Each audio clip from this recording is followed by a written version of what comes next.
낭월 스님의 관음기도 영엄담. 가끔은 방문자들과 이야기를 나누는 도중에 운도 불리하고 여건도 좋지 않으면 종종 등장하는 것이 기도를 하라고 권유하는 것이다.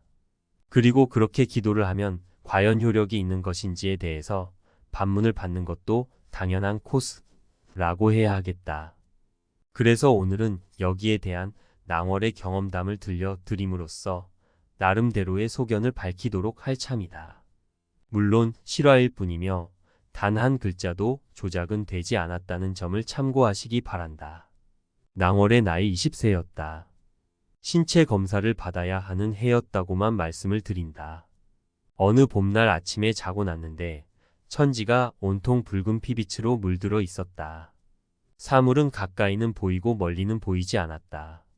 그리고 3, 4일이 지나면서 점차로 그 붉은 기운은 짙어지더니 마침내는 아무것도 식별을 할 수가 없었다. 그래서 공부는 고사하고 자신의 밥그릇을 찾아 먹기도 곤란한 지경이 되었다. 대구에 있는 동산병원이라고 하는 종합병원을 찾았다. 하루 종일 검사를 한 다음에 내린 결론은 실명이었다. 시력을 쓸 수가 없다는 결론이 내려진 것이다. 그리고는 끝이다. 아무것도 볼 수가 없으니 공부는 끝났고 자신의 생계를 고려해야 하는 상황이 전개하였던 것이다.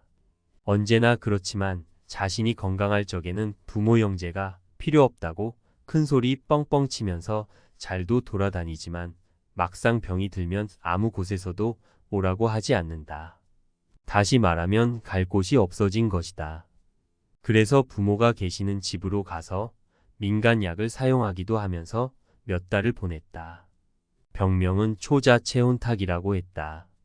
그리고 현대의 의술로는 치료를 할 방법이 없다고 하는 답이 명확하게 나왔다. 이렇게 시간을 보내는 마음에 대해서 어떠실지 모르겠지만 당시의 입장에서는 절망이라고 밖에 드릴 말씀이 없었다. 막판에 몰리면 지푸라기를 잡아야 한다.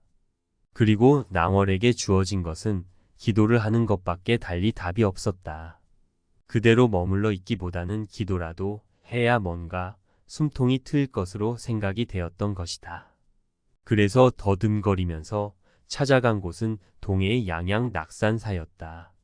이 지경이 되어서야 기도를 해야 하겠다고 생각을 하는 자신이 부끄럽기도 했지만 그래도 막판에서나마 마지막 기도를 한번 해보고 세상을 하직하고 몸을 바꿔서 다시 공부를 하면 될 것이라는 생각도 하게 되었다. 많이 홀가분해진 마음으로 비록 경치는 보이지 않았지만 파도 소리를 들으면서 낙산사에 도착을 했다. 시간은 저녁 11시경이었다. 원주 스님을 찾았더니 밤중에 중이 돌아다닌다고 푸념을 하셨다. 이해는 되지만 낭월의 상황은 그 상황이 아니었다. 그냥 죄송하기만 했다. 새벽에 꿈을 꿨다. 꿈에도 낭월이 낙산사로 기도를 하러 왔다. 계단을 올라가는데 절 안에서 늙은 여스님이 동자를 데리고 바삐 어디론가 출장을 가시느라고 나오고 있었다. 합장을 했다. 그래도 꿈에는 사물이 바로 보여서 다행이었다. 그 비구니 스님이 흘낏 보시더니 걸음을 멈추고 하시는 말씀. 기도하러 왔구만. 하고 있어. 난 좀 급히 다녀올 때가 있네. 예, 다녀오십시오. 그뿐이다.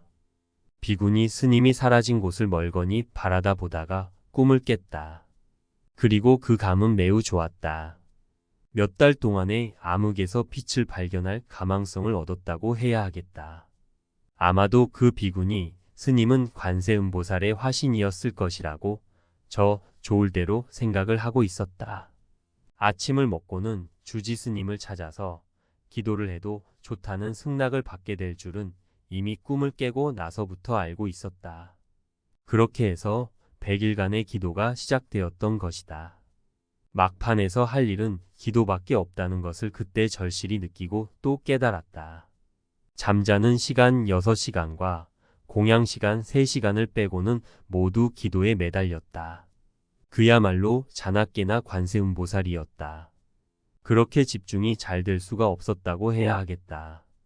잡념이 없어진다는 것은 큰 일을 당하면 당연하다고 하겠다. 그리고 잡념이 많다는 말은 아직 발등에 불이 떨어지지 않은 것이라고 해도 좋겠다. 참으로 절박한 막다른 길에서는 오로지 1년만이 존재할 뿐이었다고 해도 아마 실감이 드실 것이다. 그 애는 낙산사의 해수관음보살을 저만한 해인 것으로도 기억이 된다. 낭월의 기도는 낙엽도 다 지고 난 늦가을에 시작되었다. 무리하지 말아라. 당시에 함께 살았던 대중 스님들이 6명인가 되었는데 하나같이 낭월의 기도를 염려하고 있었다고 한다. 기도를 시작한 지가 며칠이나 되었을까 싶은 날에 책임자 되시는 분이 조용히 불러서 말씀하셨다. 스님, 고생이 많소. 근데 지금 스님의 기도하는 것을 보면서 대중 스님들이 불안해하고 있구랴. 왜냐면 기도하다가 쓰러지겠다는 염려로 인해서요. 그러니 매일 8시간만 법당에서 하고 나머지는 스스로 조용하게 한다면 대중도 편안하고 본인은 자신의 기도가 법당에서만 해야 하는 것은 아닌 줄은 알 것이므로 그 방법을 택해 보도록 하시오. 그 말을 듣고 보니 또한 나로 인해서 다른 사람이 불안해서야 되겠느냐는 생각이 들어서 그렇게 따르기로 했다. 그렇거나 말거나 목탁을 두드리면서 하는 기도 시간만 줄었다는 것이지 여전히 목숨을 달고 관세음보살에 매달렸다. 물론 아무런 변화도 없었지만 그래도 새벽에 눈을 뜨면 어떤 변화가 있지 않을까 하는 기대 심리로 불빛을 바라다 봤고 여전히 같은 상태에서 실망감을 갖게 되는 일상이 반복되었다. 약 2달 정도가 지났을 것이다. 그렇게 아무런 변화도 없는 상태에서 기도는 순일하게 진행이 되었다. 기도를 마치고는 생을 마감하겠다는 생각으로 적어도 당시에는 그랬다 해서 담담하게 그러나 최선을 다해서 다음 생의 준비를 하는 마음으로 기도를 해 나가던 상황이었다. 그 어느 날 밤에 꿈을 한 자리 얻었다. 지금도 그 장면은 잊을 수가 없다. 낭월이 동해안 유람을 하는 중이었다. 그러다가 그 지역의 사령관 댁을 발견하고는 방문을 하였다. 들렸으니 인사를 하고 가야 하겠다는 생각으로 인해서이다. 그 집은 돌로 만들어진 계단을 한참 올라가서 있었다. 계곡이 가팔랐다. 그 길이 끝나는 곳에 초가집이 있었고 문안을 드리고 절을 3번 했다. 물론 속인에게 절을 3번 하는 일은 있을 수가 없지만 당신은 그렇게 했다. 그러자 그분이 하는 말씀. 자, 저쪽 밝은 데로 가시지. 해서 창가로 자리를 옮겼는데 그 해맑고 따스한 햇살이 쏘여들었다. 그 장면은 잊을 수가 없었다. 그는 말했다. 그래, 혹 나에게 부탁을 하고 싶은 것이 있으면 하지. 예실은 전입이 잘 되지 않습니다. 그래? 어디 보세나. 여기 있습니다. 하고 내민 것은 예전에 동산병원에서 받은 진단서였다. 그는 진단서는 볼 생각도 하지 않고 질문만 했다. 거기에 이러이러한 항목이 있나? 아니요, 없습니다. 그럼 저러저러한 항목은 있나? 그러한 항목도 없는데요. 그럼 염려할 것 없네. 내가 해결해 줌세. 예, 고맙습니다. 이것이 꿈의 전부였다. 그리고 잠에서 깨어나니 새벽 1시 반이었다. 잠이 올 리가 없었다. 이제 눈을 고쳐주겠다는 암시가 아니고 뭐겠느냐 말이다. 그대로 가사장삼을 걸치고 법당으로 가서는 목이 터져라 하고 관세음보살을 불러댔다. 그리고 아침 공양을 하는데 대중들이 낭월의 눈치를 보면서 분위기가 술렁술렁함을 느꼈다. 어느 스님이 말했다. 기도를 하시다가 오늘 새벽에는 다른 것을 하시는 것 같던데 무슨 일이라도 있습니까? 이 말은 혹시 기도하다가 돌아버린 것은 아닌가 싶어서 의사를 타진해 보는 것으로 바로 알아들었다. 그래서 말씀드렸다. 아, 대중 스님들께 미안합니다. 기도가 잘 되고 있습니다. 그렇군요. 다행입니다. 이렇게 해서 대중은 함께 기뻐해줬다. 그렇게도 세상을 붉은 천지로 만들었던 짙은 색이 그 후로 조금씩 옅어져 갔다. 그 환희심을 번님도 이해할 수가 있었으면 좋겠다. 그렇게 보름 정도가 지나자 저 멀리 안개 속으로 느꼈던 사물들이 어느 정도 식별을 할 수가 있는 정도가 되었다. 비로소 옆에 앉은 사람의 얼굴이 보였다.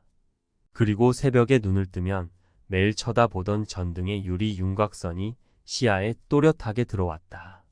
그 무렵의 마음은 그야말로 날아갈 것만 같았다. 정말 열심히 살아야 하겠다는 다짐으로 범벅이 되어 있던 시절이기도 했다. 100일 기도의 회양을 3주일 남겨놓고는 시간이 너무 아까워서 묵언을 하기로 했다. 묵언은 수행의 한 방법으로 말을 하지 않는 것이다. 물론 대중의 허락을 받아야 한다.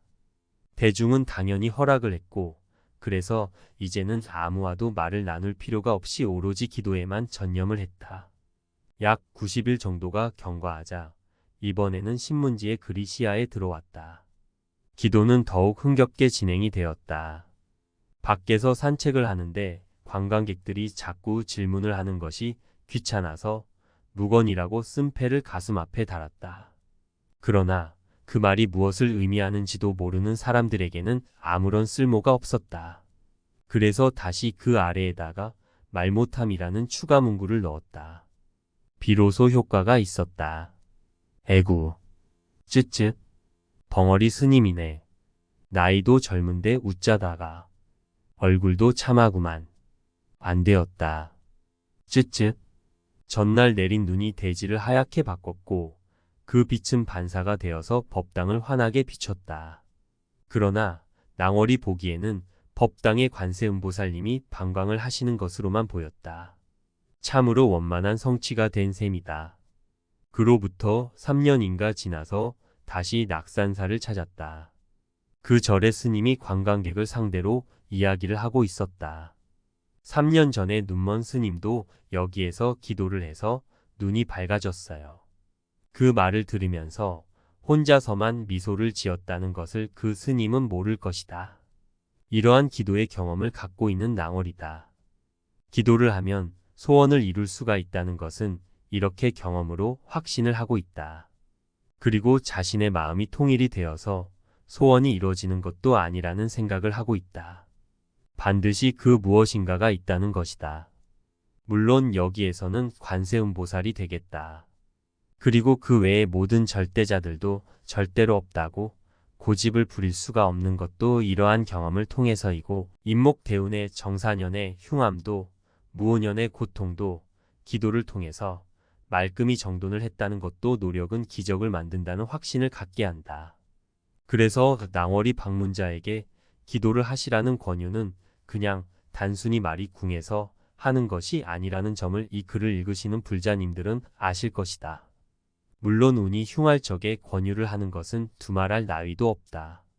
기도를 할 적에는 눈만 보이면 쓸데없는 것은 절대로 보지 않고 오로지 경전만 보도록 할 것이며, 열심히 공부해서 많은 중생들에게 빛이 되도록 하겠다는 서약을 100,000번도 더했는데, 지금 하고 있는 짓거리를 관세음보살님이 보신다면 아무래도 한숨을 쉬시지나 않을까 싶다.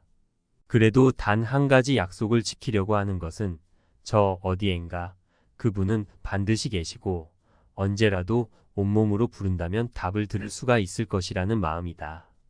그리고 이렇게 더불어 고민을 나누면서도 그러한 절박함을 경험했기에 어쩌면 더욱 절실하게 이해가 되는지도 모르겠다.